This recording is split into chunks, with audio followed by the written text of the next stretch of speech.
बिहार सरकार डॉक्टर प्रेम कुमार जी, माननीय कुलपति प्रोफेसर कामेश्वर नाथ सिंह जी, कुल सचिव प्रोफेसर नरेंद्र कुमार राणा जी, परीक्षा नियंत्रक डॉक्टर शांति गोपाल पाई जी, यहाँ शिक्षा दे रहे सभी सम्मानित गुरुजन, इस विश्वविद्यालय में काम करने वाले कर्मचारीगण, उपाधि ग्रहण करने आए विद्यार्थी, उनके अभिभावकगण और दूसरे सभी विद्यार्थी, देवी और सज्जन, आज का दिन आपके लिए बहुत महत्वपूर्ण, कई साल की मेहनत, तपस्या, उसका की एक तरह से स्वीकृति आज की गई है। मैं आप सबको, जिन्होंने आज उपाधियां प्राप्त की हैं, सम्मान प्राप्त किए हैं, स्वर्ण पदक जीते हैं, दूसरे अवार्ड जीते हैं, मैं आप सबको दिल की गहराइयों से बधाई देता हूँ, शुभकामनाएं देता हूँ।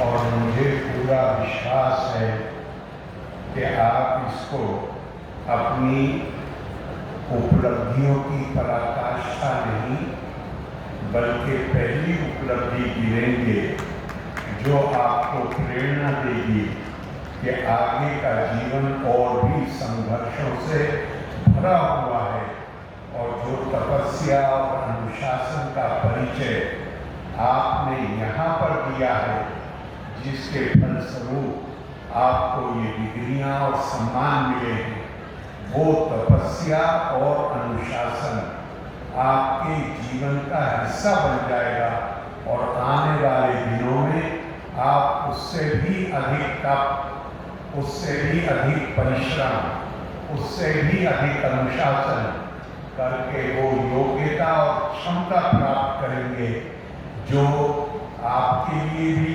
आपके परिवार के लिए भी और पूरे समाज और देश के लिए भी गौरव का, उपलब्धि का जो आनंद होता है, वो आनंद वो सब लोग आपकी उपलब्धियों से लेंगे। मैं आपके अभिभावकों को और आपके गुरुओं को खासतौर से बधाई देना चाहता हूँ, और आपसे एक बात कहता हूँ कि दुनिया में दो ही लोग हैं, एक हमारे शिक्षक, हमारे गुरु, और बल्कि एक हमारे माता पिता और दूसरे हमारे गुरु। मानव की ये मनोवैज्ञानिक स्थिति है कि वो हर जगह विजय प्राप्त करना चाहता है, सबको पीछे छोड़ के खुद आगे बढ़ना चाहता है। ये स्वाभाविक है, नैसर्गिक। लेकिन माता पिता और गुरु, ये दो ऐसी हस्तियां हैं जो चाहते हैं कि हमारा बच्चा, हमारा छात्र हमसे आगे निकल जाए।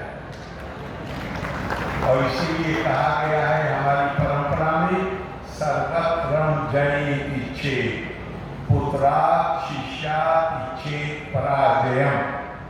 उससे वो हारना चाहते हैं, तो जो जानबूझकर हमें खुद पीछे रहकर हमें आगे बढ़ाना चाहते हैं, उनके लिए दिल में केवल और केवल आदर और श्रद्धा का भाव ही पैदा हो सकता है। और फिर एक दूसरी बात भी कही है हमारी परंपरा में, श्रद्धावान लभते ज्ञानम तत्परा संयतीन्द्रिया ज्ञानम लब्ध्वा परम शांति अचिरेना अधिगच्छति। श्रद्धा बहुत जरूरी है। आपकी बात से, आपके कर्म से लगना चाहिए कि जो बात आप कह रहे हैं, जो बात आप कर रहे हैं, उसमें आपका दृढ़ विश्वास है, कन्विक्शन है। You have the capability to stand by your conviction and if necessary to sacrifice something so that you can stand for your conviction. आज का दिन लंबे भाषण का नहीं। आप पता नहीं कितनी देर से बैठे हैं यहाँ और कहीं ना कहीं कोई इसमें कोई तैयारी कर रहा होगा आपको पार्टी देने के लिए। तो आप जा रहे हैं, आप जाएंगे, आनंद लेंगे, अपने बुजुर्गों का आशीर्वाद लेंगे। मैं आपको लंबे समय तक नहीं रोकूंगा, लेकिन ये बड़ा महत्वपूर्ण मौका है। एक दो बातें आपसे कहना आवश्यक समझता हूँ।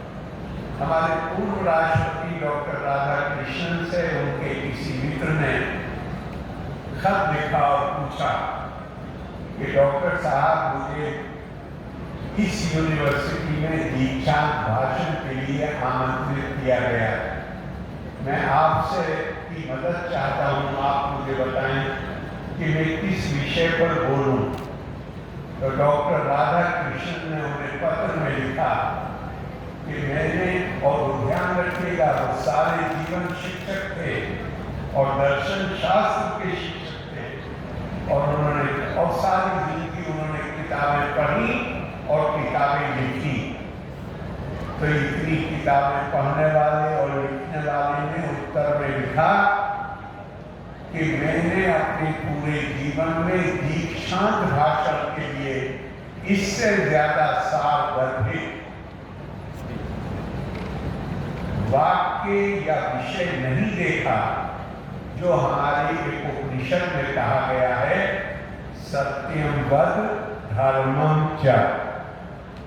और मैं देख रहा था कि आपके यहाँ तो ये आपको आपके कुलाधिपति को ये कहना था कि मौजूदगी न होने के कारण शायद साहब ने छोड़ दिया, जिसमें था सत्यवादी बने, धर्माचरण करें। अच्छा, इसके बाद तो अब इसके बाद तो आपको ये कहना ही है, तो मैं इसके विस्तार में नहीं जाऊं। इसके महत्व को समझने के लिए मैं आपको एक छोटी सी कहानी बताता हूं।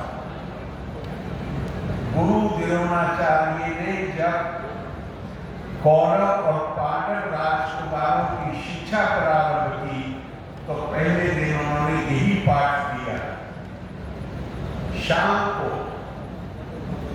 105 राजकुमारों से पूछा गया कि सुबह जो पाठ पढ़ाया था वो याद कर लिया?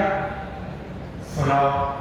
सबने सुना दिया, लेकिन जिन्हें हम धर्मराज युधिष्ठिर कहते हैं, उन्होंने कहा मुझे पाठ याद नहीं हुआ।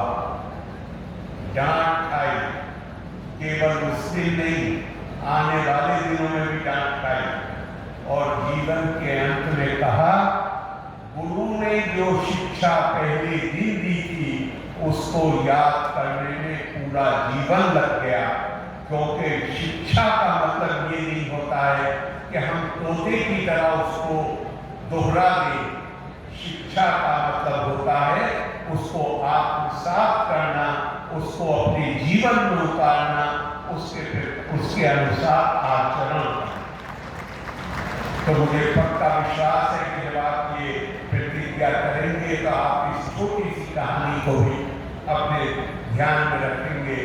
और आपसे मैं एक बात कहता हूँ कि आदमी चाहे जितनी शिक्षा प्राप्त कर ले, और आदमी जब कहते हैं कि इसमें महिलाओं को अलग मत करिएगा, कोई भी व्यक्ति चाहे जितना बड़ा ज्ञानी बन जाए, अगर उसके अंदर ज्ञान के साथ साथ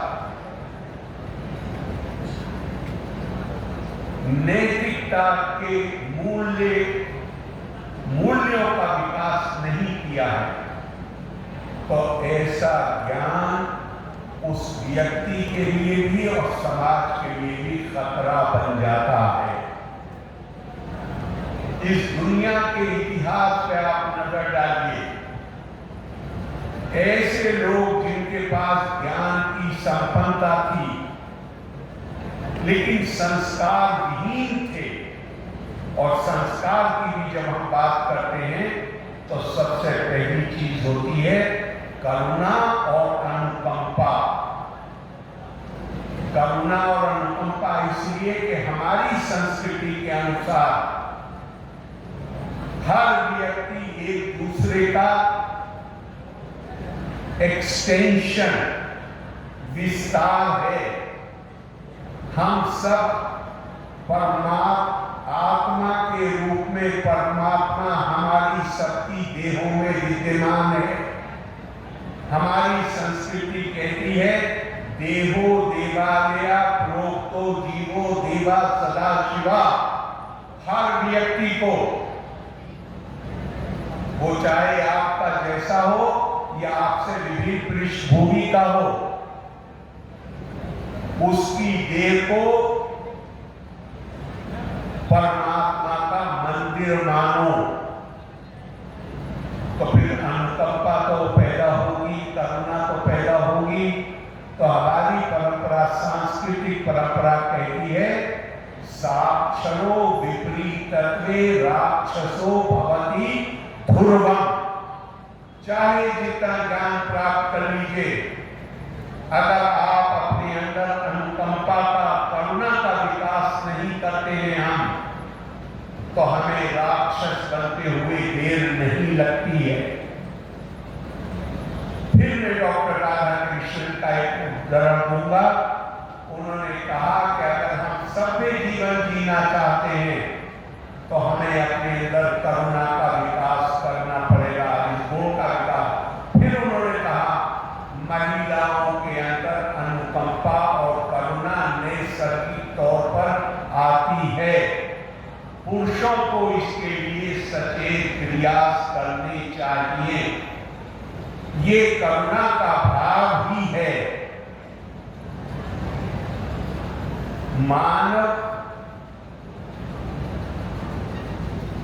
मानवीयता के लिए मानव होना उतना महत्वपूर्ण नहीं है जितना मानवीय गुणों से संपन्न होना महत्वपूर्ण, और ये सबसे बड़ा मानवीय गुण। तो मुझे पूरा विश्वास है, और एक और शायद मैं इसको समझने के लिए बता दूं कि आप श्रीमद् भागवत में देखेंगे, अगर पढ़ेंगे तो, कि द्रौपदी के 5 बेटों को जब मार दिया अश्वत्थामा ने, संतान विहीन होकर वो विलाप कर रही थी और उसका विलाप देखा नहीं जाता। अर्जुन आए आगे, अर्जुन ने उसका हाथ पकड़ा, कहा अपने आप को दिलासा दो, मैं भी अश्वत्थामा का सर हाथ पे लेके हथेली पर रख के लाता हूं ताकि तुझे सुकून मिल जाए। और जैसे ही अर्जुन पलटे, द्रौपदी ने अर्जुन का हाथ पकड़ लिया और क्या कहा, इन शब्दों पर गौर करिएगा। द्रौपदी ने कहा कि अर्जुन ये काम कभी मत करना, मैं नहीं चाहती हूं कि जिस तरह संतान विहीन होकर मैं विलाप कर रही हूं, मां गौतमी द्रोणाचार्य की पत्नी, वो भी संतान विहीन होकर मेरी तरह विलाप करे। और जाते हुए अर्जुन को हाथ पकड़ के रोक। ये भारत की करुणा की कल्पना। आप बहुत खुशकिस्मत हैं, सौभाग्यशाली हैं कि आपको केंद्रीय विश्वविद्यालय में ज्ञान अर्जन का मौका मिला। ये अवसर सबको नहीं मिलते। स्वामी विवेकानंद ने, और मैं उन्हीं के शब्दों को प्रयोग करूंगा, उन्होंने कहा so long as billions live in ignorance and poverty, I shall hold everyone a taker who having been educated at their expense pays no heed to them. मैं हर उस पढ़े लिखे व्यक्ति को गद्दार की संज्ञा दूंगा जो उन लोगों की चिंता नहीं करता जो आज भी अज्ञान में और गरीबी में जीवन जी रहे हैं। क्योंकि हमारी जो शिक्षा है, ये यूनिवर्सिटी में आप शिक्षा प्राप्त करते हैं, ये केवल आपके माँ बाप के जरिए दिए गए फीस से संभव नहीं है। वो गरीब आदमी जिसने कभी स्कूल का मुंह नहीं देखा, आज भी उसका बच्चा कॉलेज जाने की नहीं सोचता, वो भी इनडायरेक्ट टैक्स के रूप में जो पैसा सरकार को देता है, उस पैसे से ये इंफ्रास्ट्रक्चरल आधारभूत ढांचे की सुविधाएं पैदा की जाती है। इसलिए हमें ध्यान रखना है कि हमारी उपलब्धियों पर उसका भी अधिकार है जिसने कभी यूनिवर्सिटी का मुंह नहीं देखा है, जो कभी कॉलेज में नहीं आया, उसका भी हमारे ऊपर अधिकार। और आप यहाँ से आज डिग्रियां लेकर जा रहे हैं, यह आखिरी बात मैं आपसे कह रहा हूँ, और आपसे मेरा करबत प्रार्थना है, इस पर ध्यान दीजिएगा। भगवान कृष्ण ने अर्जुन से कहा कुरुक्षेत्र में, उन्होंने फर्क बताया कि अज्ञानी आदमी में और ज्ञानी आदमी में क्या फर्क। आप ज्ञान की सनद लेके जा रहे तो उस पर गौर कीजिएगा। उन्होंने कहा सक्ता कर्मणि अभिवासा यथा कुर्वन्ति भारता कुर्यात् विद्वान तथा असक्ता चिकीर्षु लोका संदर्भ। अर्थात अज्ञानी आदमी खूब मेहनत करता है, पसीना बहाता है, परिश्रम करता है, काहे के लिए? अपनी इच्छित वस्तुओं को प्राप्त करने के लिए, उसका उपभोग करने के लिए खूब मेहनत करता है। और कहा कि ज्ञानी आदमी भी उतनी ही मेहनत करता है, शायद उससे ज्यादा करता हो, लेकिन वो अपनी इच्छाओं की पूर्ति के लिए मेहनत नहीं करता। उसकी इच्छा होती है चिकीर्षु लोका संग्रह, जगत कल्याण, लोक कल्याण, मानवता का कल्याण, उससे प्रेरित होकर भी वो मेहनत करता है।